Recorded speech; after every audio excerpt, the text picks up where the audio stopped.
Bonjour à toutes et à tous, bienvenue sur le plateau du Siam TV à l'occasion de la 16e édition du Salon international de l'agriculture au Maroc, organisé sous le haut patronage de Sa Majesté le roi Mohamed VI, que Dieu l'assiste. Nous recevons sur notre plateau M. Daniele Dotto, chef de la délégation adjoint de l'Union européenne auprès du Royaume du Maroc. Bonjour. Bonjour, merci de m'accueillir. Écoutez, c'est un plaisir.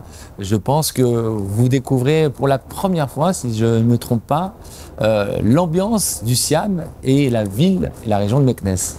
Tout à fait, je suis au Maroc depuis quelques semaines uniquement et quelle magnifique occasion de pouvoir découvrir un autre volet du Maroc, découvrir d'autres éléments du Maroc. J'ai déjà pu faire un tour à ce 16e salon et c'est absolument impressionnant et magnifique. Donc écoutez, merci pour cet accueil. Merci de nous honorer de votre présence. Alors nous avons quelques questions pour vous, notamment aujourd'hui, l'Union européenne, qui est fortement représentée ici à cette occasion du Siam. Dans quel cadre se situent les relations maroco-européennes actuellement ? Déjà, comme vous le dites, l'Union européenne est fortement représentée, non seulement au sein de l'Union européenne, mais également par ses États membres. Donc ceci démontre la vitalité des échanges et l'importance des échanges globaux et inclus dans le domaine agricole et forestier.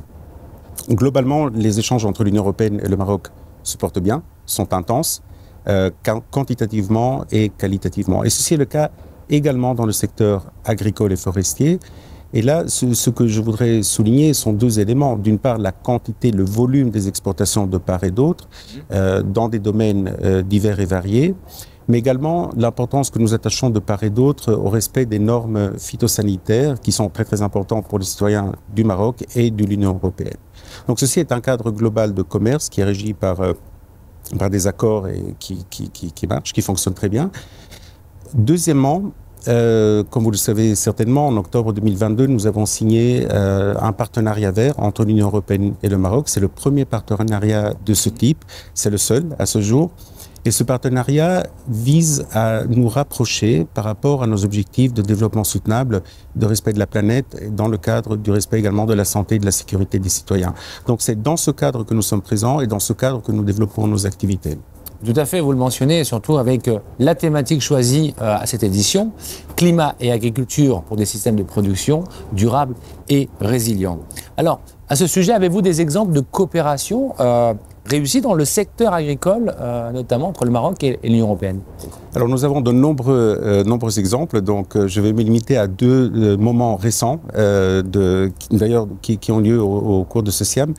Il y a quelques jours, le ministre Sadiki et Mme Patricia Lambar-Cussac, notre ambassadrice auprès du Royaume du Maroc, ont signé un accord cadre qui va porter au développement d'un projet qui vise justement l'amélioration ultérieure de la formation et des méthodes de formation de tous les opérateurs du secteur, à partir des étudiants jusqu'aux ingénieurs, spécialistes et formateurs eux-mêmes, pour qu'on intègre encore et davantage la dimension de soutenabilité dans ces formations, et ce dans l'intérêt des deux parties et des populations marocaines et européennes.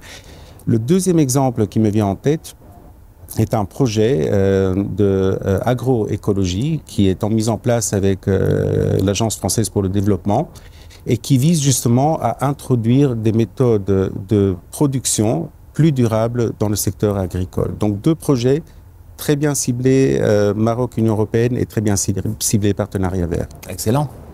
Alors j'ai entendu dire aussi lors de ce salon-là qu'il y avait des nouvelles opportunités, si je ne me trompe pas.